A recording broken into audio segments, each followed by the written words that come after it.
I'm actually here with McKay Prince today. I'm very excited. So, McKay, you've probably seen him. He's all over the internet. So, he does all kinds of rehab projects and he tells you all about them. As you guys know, I have 25 years in this industry, investor myself, so I've been through a lot of this stuff. Did some fix and flips myself, and they're always challenging. So, my biggest excitement is that you can talk to people realistically about what they can and what they shouldn't do, right? So many times I see my clients, they want to do something when in reality they'd save a lot of money just by having the professional come in and do it the first time. So what I'd first like to know is a little bit about you, your background. How did you get started? Perfect. So I am a general contractor, licensed and insured. I've been in the industry for a number of years, like 4 years. Not quite there, but I had a history of plumbing, switch over to construction management. Maybe I shouldn't have told how long I've been here because then it tells my age, but No, it just shows that you're an expert in your field. So thank you. I was up in Salt Lake doing remodels. I did remodels up there, but I'm from this area, third, fourth generation here, Southern Utah. Got back into remodeling after doing some of my personal properties investments, and after that, I wanted to help other people because I've taken a lot of coaching, a lot of classes from other investors, so I could skip learning it myself and have that experience without having to lose money doing it. And that's one of the things I bring to the projects. I'm able to help clients understand what they can do and where they can save money and where it's worth spending the extra dollar. So does that kind of answer what you're looking for? That does, and that's very smart too, because the reality is you can make money. I say it all the time. You can make money in any market. You can lose money in any market. So there's always, you've got to have that background behind it and that knowledge. So having the ability to go in and say, actually, this is a decent project or this is not a good project, is very, very valuable. When people go in, is there a litmus test? Is there something that they can say, I know this is a job that I can handle and be good at, or is there something where it's always a tried and true, I need to give this to a professional? That is kind of a loaded question. I mean, it also depends on the experience of the person who's going to be investing and how much they want to be engaged in it. Sometimes if your day job makes that much money, hire someone else to do it so that they can close that gap. But if you have the time to spare and you have some expertise in painting or that kind of stuff, it is a good idea. I find that having a general contractor saves you time. Yes. And it's done right the first time. And there's no back and forth of making sure, on questioning if you know how to do it, like hanging doors. Love that you just said that, because this morning I was actually in a meeting, no joke, in my mastermind group, and one of the individuals has been doing a project on their own. And I think they're 3 years into it, and they're still trying to figure, he's like, I've just never gotten the exact what I want, where it's going to be at, what it needs to be. And it's for his business. This is a big deal, right? And so I just asked him the question, the very general question, do you have a GC, a general contractor? And he said, no, never occurred to him, right? So he's been trying to figure it out. But when you get the engineer and you get the architect and you get all the different people involved, that's not their job to figure out what you want, what your whims are. That's the GC's job. So having that can alleviate so much stress, and so many times problems compound themselves. So if you don't have someone who can answer the first question, where does the pull-up bay need to be, right? So where does that need to be? If they don't have that, then all of a sudden you're still spinning on that and trying to figure out how you're going to be compliant and have the right number of bathrooms, right? So you're trying to figure out all these different things, where the GC, that's what they do. That's the language that they speak. So that leads me to ask, are you a GC? Yes. You are, okay. Yeah, so I'm a licensed general contractor. I think the bar to become a general contractor is not that hard. It really is very easy to be general contractor. But one of the things I found is in the individual, I guess you could say across the industry, if someone knows what they're talking about, they're going to be able to keep talking about it. So I try to show that I know what I'm talking about by having an Instagram. I try to be authentic. I try not to sell something. I try to, walk the walk and talk the talk. You get a lot of these general contractors that they rip off somebody and they move on to the next one. No social media presence, no one to hold them accountable, because if I am having all these issues, it would be blatant and multiple people could let the public know to be careful or to be cautious with them. But I try to make sure that the experience my clients get is highest priority, that they get what they pay for. That is a great point. Like it nowadays with AI and with social media and all of that, so many people are like, it's taking over. But the reality is it does hold us accountable at another level. We see that now with the government, right? Like it's the social media that's holding them accountable. Same thing for you. So as you're hiring someone, you really should have somebody that's going to be held to that higher standard, which is great. One other thing that, go ahead. Yeah. Sorry. So I follow a lot of different builders, and they actually made this point. I think you would think it's interesting, is if someone were to lie about something basic. For example, he was talking about he was making a epoxy table, a custom table, and he was saying like I used to post my receipt on there, but because people wanted to see like, oh, is that actually a $10,000 table? And he's like, it is, but you just gotta take my word for it. I could make it up. I could mess with it, and then you could say that, like, if you think I'm lying about that, there's nothing that I can do that can authenticate it. What you can authenticate it is the history, is the showing people the losses. I just talked about how I almost lost thousands of dollars on a job just because I almost made a simple mistake.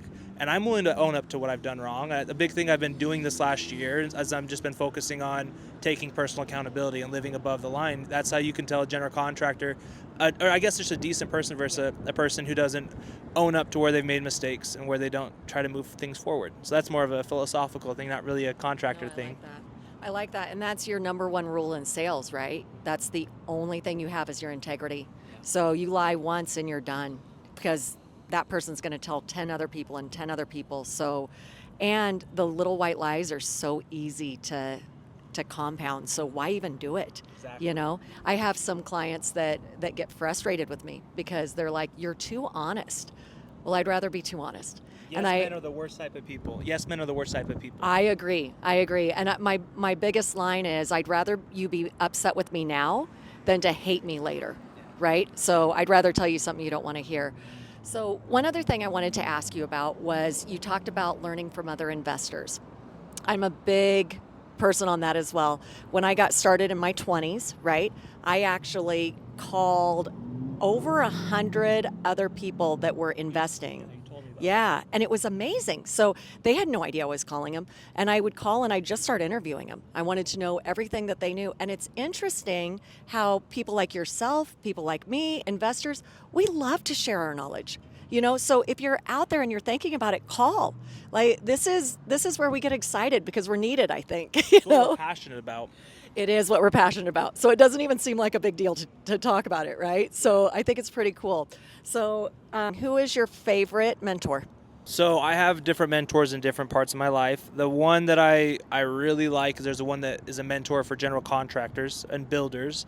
His name's Tom Reber. He helps anyone in the trades to build up their presence on social media and advertising and money, just all parts of general contractor work, short of actually doing the work. He's there for you. So I love Tom for that.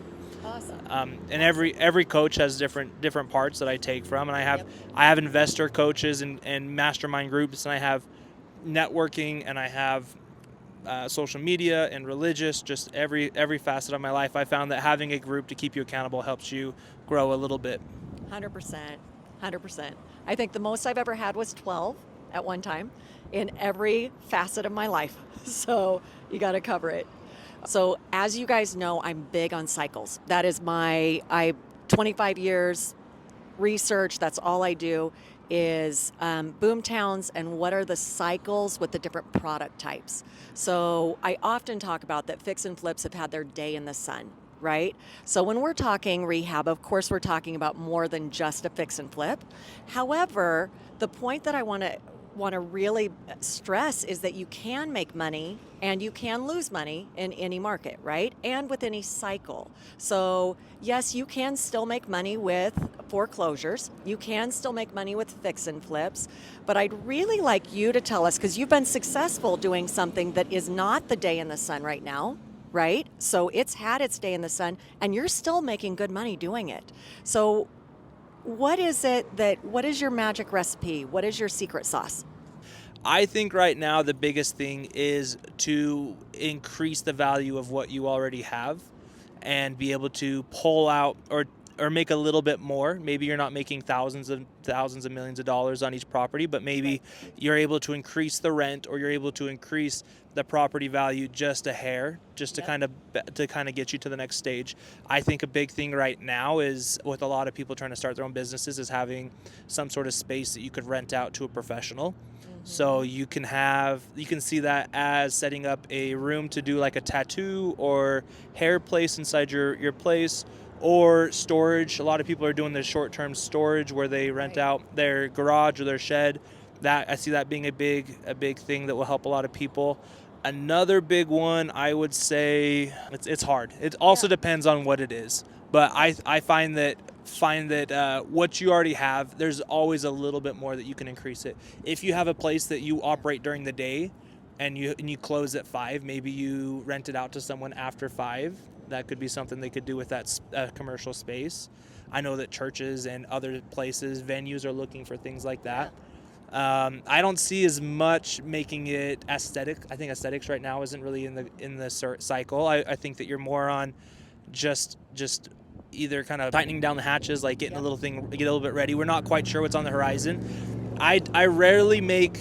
I think that gambling is crazy, so I don't think you should gamble in your investments. So I always like to have a cushion of at least $1,000 on top of what I would be paying in the mortgage or whatever it is before I invest in something. Because worst case scenario, if I have to cut my rent by $1,000, then I'm still breaking even. It's not coming out of my pocket. Ooh, I love that. So that's one of my golden rules on anything I invest in. And I have all of my own personal things that I will do, or me and my wife, we're united in both of this, but we won't, like, for example, we won't rent out something that we can immediately put equity in.